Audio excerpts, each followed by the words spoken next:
मुंबई की local train का वक्त था। चर्च गेट से बोरीवली जाने वाली फास्ट लोकल में भीड़ हमेशा की तरह ठसाठस भरी थी, मगर सेकंड क्लास के उस कोने वाली सीट पर एक लड़का और एक लड़की बैठे हुए थे। दोनों सजे धजे और नजरें कहीं अलग सी। दोस्तों, एक बुजुर्ग आदमी आता है जो रोज अपने ऑफिस जाता था। लड़खड़ाते हुए उसी डिब्बे में चढ़ता है। लड़का झट से उसे अपनी सीट ऑफर कर देता है। आइए अंकल जी, बैठिए, आज आप जैसे बुजुर्गों का दिन है, लड़का मुस्कुरा कर कहता है। बुजुर्ग मुस्कुरा देता है। लड़की धीरे से कहती है, अंकल आप बहुत सज्जन लगते हैं। वैसे एक बात पूछे आपसे। बुजुर्ग थोड़ा चौंकता है, फिर हमें भर देता है। लड़की बोलती है, अगर किसी जवान लड़की ने आपको कहा कि आप उसका हाथ पकड़ सकते हैं या उसे गले लगा सकते हैं तो क्या करेंगे आप? दोस्तों, बुजुर्ग थोड़ा असहज होता है। बेटा, ये क्या मजाक कर रहे हो? लड़का हंसता है, अंकल कोई मजाक नहीं, अगर हम खुद कहें कि हमें कोई एतराज नहीं तो क्या आप मना करोगे? तभी चालू होता है टैप। दोस्तों, बुजुर्ग को लगने लगा कि कुछ तो गड़बड़ है। वो चारों तरफ देखता है मगर लोग अपने फोन में बिजी रहते हैं। तभी लड़की उसका हाथ पकड़ती है और कहती है, कोई नहीं देख रहा अंकल, एक बार गले लगा लीजिए, दिल को सुकून मिलेगा आपकी। दोस्तों, बुजुर्ग डरते डरते लड़की को गले लगा लेता है। लड़की हंसती है। लड़का मोबाइल से वीडियो बना रहा होता है। सब कुछ कैद कर लिया जाता है। दोस्तों, वीडियो में आगे बढ़ने से पहले आपसे गुजारिश है कि वीडियो को लाइक और चैनल को सब्सक्राइब जरूर कर लीजिए।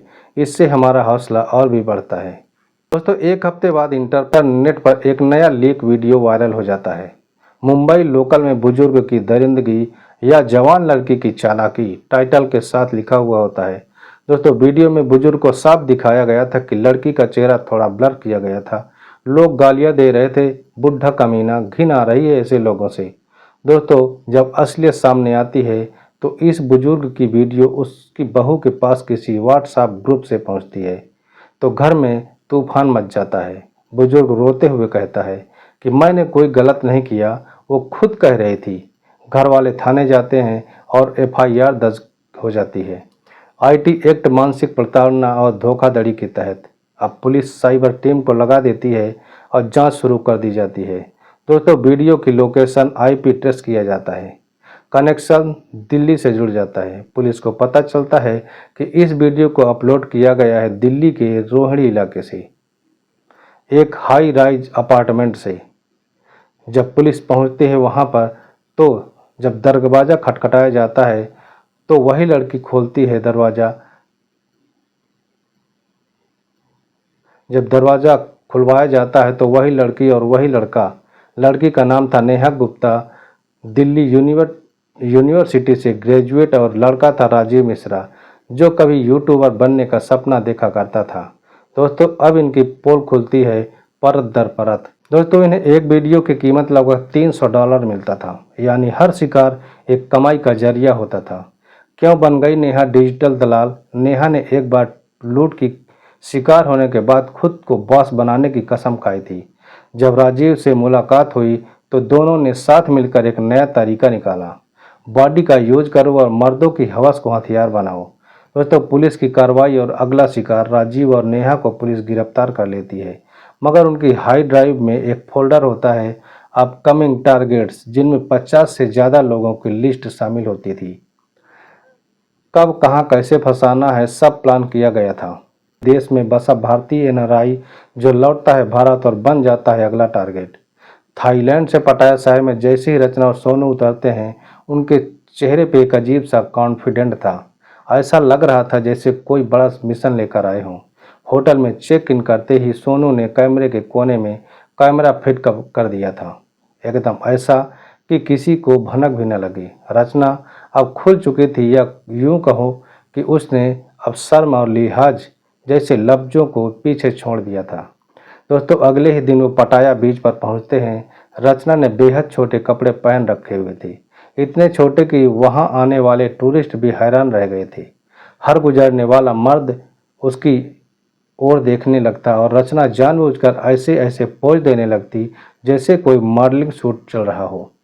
दोस्तों, एक लड़का जो कि शायद रूस का था उसके पास आया, अंग्रेजी में कुछ बोला। रचना ने भी तोड़ मड़ोड़ अंग्रेजी में जवाब दिया, you like me, you want touch me. लड़का हंसते हुए बोला, आर यू सीरियस? पीछे खड़ा सोनू मोबाइल से सब कुछ रिकॉर्ड कर रहा था। रचना अब उस विदेशी के हाथ में अपना हाथ दे देती है और उसे बीच की एक कोने वाली बेंच पर ले जाती है। वहां बैठकर दोनों बातचीत करने लगते हैं। फिर रचना उसी स्टाइल में जैसे उसने राजस्थान में किया था कहती है, I am open, no problem, you can touch, you can kiss, no worry. दोस्तों विदेशी को लगता है कि ये कोई फ्रैंक चल रहा है। वो चारों तरफ देखने लगता है, कैमरा ढूंढता है लेकिन कुछ नजर नहीं आता और वहीं पर वो बड़ी गलती कर बैठता है। उसने रचना को गाल पर किस किया और हाथ पकड़ लिया। तभी रचना हंसने लगी और बोली, यू आर ऑन कैमरा। लेकिन वो कोई नाराज नहीं होता, उल्टा हंसता है और चला जाता है।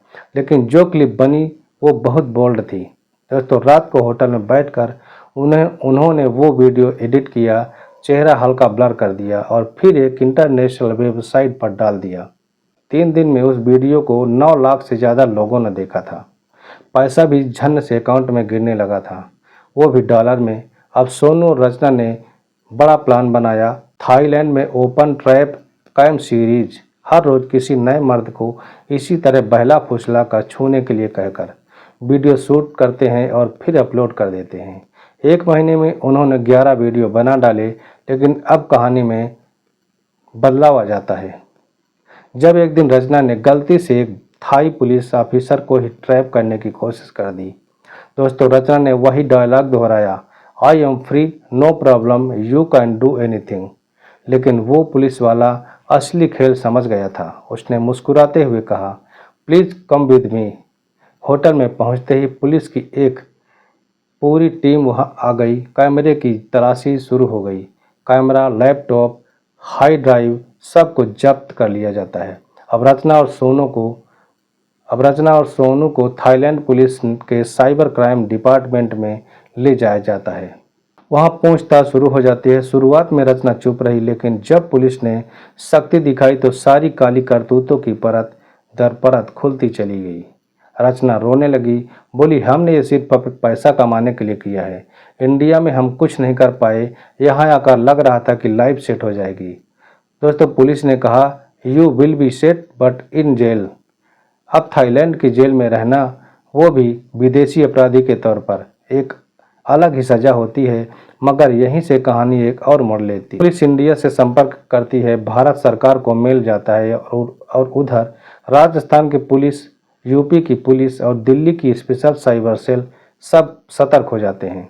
उनके वीडियो की जो कमाई थी वो ब्लैक मनी बन चुकी थी और अब मामला सिर्फ अश्लीलता या साइबर क्राइम का नहीं रहा। अब मामला बन चुका था अंतर्राष्ट्रीय पोर्न सिंडिकेट का। थाईलैंड की जेल की सीलन भरी दीवारों के बीच सोनू और रचना आमने सामने बैठे हुए थे। बाहर पुलिस वालों की आवाज़ें गूंज रही थी, लेकिन उनके बीच एक अजीब सी खामोश मोहब्बत तैर रही थी। सोनू धीरे से बोला, जब तुझे पहली बार देखा था ना, तो सोचा भी नहीं था कि एक दिन तेरे साथ जेल की सलाखों के पीछे इश्क करूंगा। दोस्तों रचना हंस देती है, आंखों में आंसू थे लेकिन होठों पे वही पुराना शरारती मुस्कान। और अब मैं तुझसे पटरी पे मिली थी ना, तो सोचा था कि तुझे किडनैप करवा दूंगी, पर देख तू मेरा सबसे बड़ा पार्टनर निकला। उसी वक्त पुलिस वाला आया, you have court date tomorrow and India wants you back. अब डर का माहौल था, लेकिन रचना और सोनू को डर से ज़्यादा चिंता थी एक दूसरे को खो देने का। तभी रचना बोलती है, अगर मुझे इंडिया डिपोर्ट कर दिया गया और तू यही रह गया, तो सोनू ने उसका हाथ पकड़ा।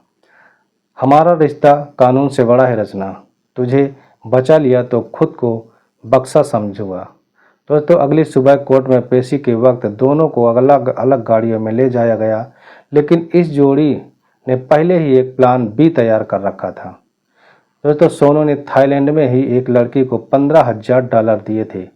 उस लड़की का नाम था माया, जो वहाँ के इमिग्रेशन डिपार्टमेंट में काम किया करती थी। माया को प्लान में बताया गया था कि जैसे ही रचना को वापस डिपार्ट करने के लिए एयरपोर्ट लाया जाएगा, वहीं से निकासी गेट बदल दिया जाएगा। और फिर वही हुआ। रचना को लेकर गाड़ी एयरपोर्ट पहुंची, लेकिन जिस गेट से उसे अंदर ले जाना था वहां माया पहले से ही मौजूद खड़ी थी, एक नकली पुलिस वाले की वर्दी में और साथ में एक नकली वारंट भी। रचना को देखकर माया मुस्कुराई और बोली, मैडम को भारतीय पुलिस नहीं ले जाएगी, हमारे साथ चलेगी। थाई अफसर कुछ समझते उससे पहले ही माया ने साइन करा लिया और रचना को गाड़ी में बैठा दिया। 4 घंटे बाद सोनू, जो दूसरे रास्ते से बाहर आया था, दोनों कंबोडिया बॉर्डर पर थे। बॉर्डर के उस पार एक होटल के रूम में जैसे ही दोनों पहुंचे, रचना ने एक लंबी सांस ली और बोली, तेरे साथ भागना हर बार मज़ेदार होता है सोनू। सोनू ने उसकी आंखों में देखा और धीरे से बोला, तेरे साथ भागना एक प्यार का सफ़र लगता है, भले ही मंजिल जेल ही क्यों ना हो। तो अगले कुछ घंटे सिर्फ उनके थे। थोड़ा इश्क, थोड़ी शराब और बहुत सारी अधूरी ख्वाहिशें। रचना ने बाल खोल रखे थे। सोनू ने लाइट बंद की और बाहर हल्की सी बारिश होने लगी थी। क्या तुझे मुझसे मोहब्बत है या सिर्फ प्राइम पार्टनर बन समझती है? सोनू ने पूछा। रचना बोली, तेरा हाथ थाम कर जब भागती हूँ ना, तो लगता है जैसे खुदा ने मुझे चोर बनाया ही तेरे लिए था। लेकिन ये रोमांस लंबा नहीं चल सका। अगले ही दिन इंटरपोल ने अलर्ट जारी कर दिया। भारत की लुटेरी दुल्हन और उसका डिजिटल क्रिमिनल पार्टनर कंबोडिया में स्पॉट किए गए हैं। और कहानी यहीं ख़त्म नहीं होती है दोस्तों, क्योंकि अब शुरू होती है इंटरनेशनल मैन हंट, जिसमें शामिल होते हैं एक पाकिस्तानी हैंडलर, 2 यूट्यूबर, 2 रिपोर्टर और एक ऐसा सस्पेंस जो इस जोड़ी की मोहब्बत को पूरी दुनिया के सामने उधेड़ कर रख देगा। दोस्तों, कंबोडिया की बारिश ने रात को और रहस्यमय बना दिया था। सोनू और रचना होटल के कमरे में बैठे हुए थे। बाहर पुलिस के सायरन की आवाज़ें अब नज़दीक आने लगी थी। लेकिन खतरे से ज़्यादा रचना को परेशान कर रहा था सोनू का बदला बदला सा बर्ताव। वो अब बोलता था, फ़ोन में उलझा रहता था और किसी से छिप कर बातें किया करता था। रचना ने धीरे से पूछा, किससे बात करता है सोनू? अब तो कोई सीक्रेट नहीं होना चाहिए हमारे और तुम्हारे बीच में। सोनू हंस दिया लेकिन नज़रें चुरा ली। रचना को शक हो गया। उसने रात को चुपचाप उसका फ़ोन चेक किया। एक नाम बार बार सामने आ रहा था, बशीर भाई पीके चैनल। साथ में वॉइस नोट्स, कुछ डॉलर की बात, कुछ पासपोर्ट की और फिर एक लाइन, लड़की हाथ में है, बस रास्ता साफ करा दे। दोस्तों, रचना के पैरों तले जमीन खिसक जाती है। क्या सोनू मुझे बेचने वाला है? सुबह होते ही रचना बिना कुछ कहे होटल से बाहर निकल जाती है। वो अब अकेली थी पर टूटी नहीं थी। उसने फैसला कर लिया था, या तो खुद को बचाएगी या फिर सोनू को सबक जरूर सिखाएगी। दोस्तों, सीधे पहुंची इंटरपोल ऑफिस, जहां उसने खुद को सरेंडर कर दिया था। पर एक शर्त रखी थी, मैं इंडिया वापस जाऊंगी, लेकिन बदले में आपको एक इंटरनेशनल क्रिमिनल पकड़ कर दूंगी। मेरा नाम सोनू है। उसी दिन शाम को एक डील हुई। इंटरपोल ने रचना को एक ट्रैकर दिया और सोनू के साथ मिलने भेजा। सोनू ने जैसे ही उसे देखा मुस्कुराया। मुझे लगा तू भाग गई। रचना ने उसकी आंखों में देखा। वो अब मोहब्बत नहीं, साजिश की नज़रों से देखने लगी थी। तू जो सोचा था वो इतनी आसानी से बिकने वाली नहीं है सोनू, उसने धीरे से कहा और उसे गले लगा लिया। ट्रैकर एक्टिवेट हो चुका था। 10 मिनट बाद इंटरपोल और इंडियन इंटेलिजेंस की टीम होटल पर धावा बोल चुकी थी। दोस्तों, सोनू पकड़ा गया और सोनू को हथकड़ी लगी। चेहरे पर अब न मासूमियत थी न पछतावा, बस एक हैरानी थी। रचना उसकी ओर झुकी और कहा, तूने मेरा भरोसा तोड़ा था, पर मैंने अपना इश्क नहीं छोड़ा था। 1 हफ्ते बाद दोस्तों, दिल्ली एयरपोर्ट रचना उतरती है। सामने मीडिया वाले। लुटेरी दुल्हन ने बचाई इंटरनेशनल एजेंसी से अपनी जान। क्या अब वो सरकारी गवाह बनेगी? वो कैमरे की ओर देखती है और मुस्कुराती है और कहती है, मैंने मोहब्बत की थी, लेकिन अब मेरी मोहब्बत सिर्फ देश से है। दोस्तों, इस सच्ची घटना को सुनाने का उद्देश्य किसी को परेशान करना नहीं, किसी का दिल दुखाना नहीं, बल्कि आपको सचेत करना है, आपको जागरूक करना है। दोस्तों, वीडियो आपको कैसी लगी कमेंट में अपनी राय हमें ज़रूर बताएं। और अगर हमारे चैनल को अभी तक सब्सक्राइब नहीं किए हैं तो वीडियो को लाइक और चैनल को सब्सक्राइब जरूर कर लीजिए। दोस्तों, मिलते हैं अगले नए वीडियो में। तब तक अपना और अपनों का ख्याल रखें। धन्यवाद।